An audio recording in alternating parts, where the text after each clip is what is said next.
మంచిదండి. కూడి వచ్చిన నా తోటి సహోదరులకు సహోదరులకు లోకరక్షకుడన్న యేసు ప్రభుల వారి పేరిట మాకు శుభాది వందనాలు తెలుపుతున్నాను. ప్రభు కొరకు ప్రాణం పెట్టి గ్రూపు నాకు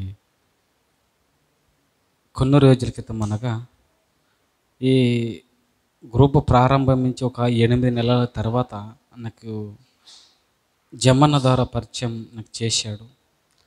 ఆ క్షణం నుండి ఈ క్షణం వరకు, అంతకుముందు నేను దేవుని సేవల సువార్తలు వెళ్ళేవాడిని, కానీ చాలా గుర్తించేవాళ్ళు చాలా తక్కువ. అప్పటి నుంచి ఇప్పటి వరకు గ్రూప్ ద్వారా నేను చేరుకొని చాలా సంగతులు నేను తెలుసుకున్నాను, విన్నాను. అలాగే నేను కూడా చెప్పాను. ఆ క్షణం నుంచి ఈ క్షణం వరకు కూడా ఏమంటే ఏ క్షణాన ఒక గురువారం కానీ వేరే శుక్రవారం కానీ ఇంటి దగ్గర ఉండను. సువార్త పనిలోనే నేను వెళ్తూ, అలాగే శ్రమల దినాలలో ఒకరోజు కూడా విన్నానండి.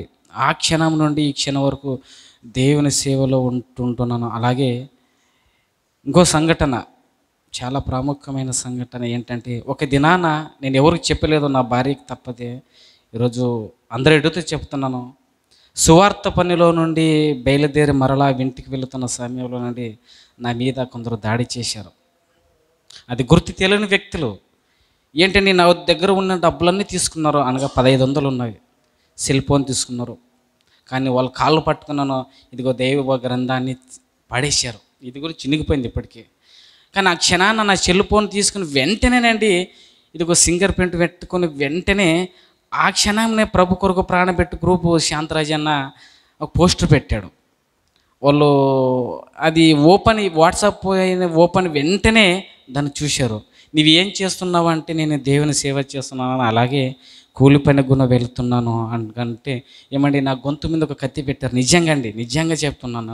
ఎవరికి చెప్పలేదు, నా భార్యకి తప్పితే రెండోగా మీకే చెప్తున్నాను. ఏంటి ఇవన్నీ ఎవరు అంటే, మన కొరకు ప్రాణం పెట్టిన యేసు ప్రభు.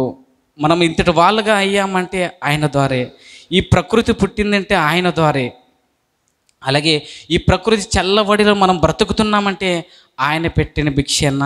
ఈరోజు మనం అందరూ బ్రతుకుతున్నాం ఈ ప్రకృతిలో అని కొన్ని మాటలు చెప్పానండి. కానీ నా సెల్ ఫోన్ ఇచ్చి మరలా డబ్బులంటే ఇవ్వలేదన్నా.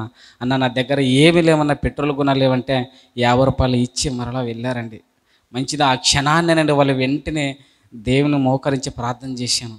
ఎందుకంటే ఈ విషయాన్ని ఎందుకు చెప్తున్నానంటే, వాట్సాప్ చూసిన వెంటనే ప్రభు కొరకు ప్రాణపెట్టి గ్రూపునే ఆయన కనపడింది. దాన్ని ఓపెన్ చేశాడు, చూశాడు, ఆయన అడిగాడు. ఇదిగో నేను కొన్ని సంగతులు నేను చెప్పాను. ఆ క్షణాన్న దేవుడు నన్ను రక్షించాడు. ఇదే ప్రాముఖ్యమైన నా ప్రాణాన్ని మళ్ళీ వాళ్ళు ఒకవేళ నన్ను ఏం చేస్తున్నారో కానీ నాకైతే తెలియదు. కానీ ఆ క్షణాన్ని కొన్ని మాటలు చెప్పిన వెంటనేనండి నన్ను విడిచిపెట్టారు. ఆ క్షణాన్ని నుండి ఈ క్షణం వరకు ఏమంటే ఇదే ప్రభు కొరకు ప్రాణం పెట్టిన గ్రూపు కొందరు, నేను చాలామందిని తీసుకురాలేదు, కానీ అందులో కొందరు మన మధ్యలో ఉన్న నరసప్పన్న గారు కూడా మన మధ్యలో ఉన్నారు. ఆయన కూడా తీసుకుని ఇంకా కొంతమంది తీసుకొని వచ్చాను, కానీ ఇప్పటి కూడా వస్తున్నారు. మంచిదండి. ఇలాగేనండి మనం అందరూ సహోదరుల మధ్య ప్రేమ కలిగి, సంతోషం కలిగి, ఇలాగే ప్రతిరోజునండి ఆయన సేవలో విశ్వాసంలో బ్రతికితే ఆ విశ్వాసం బ్రతికే ఆనందం ఎంత ఉంటుందో మనకందరికీ తెలుసు. ఇదే పట్టుదల, ఇదే ఐక్యత, ఇదే ప్రేమ ఏమండి ఈ శరీరాన్ని విడిచిపెట్టినంత వరకు దేవుని సేవలో ఉండాలని మనస్ఫూర్తిగా ఈ సమయాన్ని ఇచ్చిన అధ్యక్షుల వరకు, అలాగే కూడి వచ్చిన నా తోటి సహోదరులకి మీకు అందరికీ శుభాది వందనాలు తెలుపుకుంటూ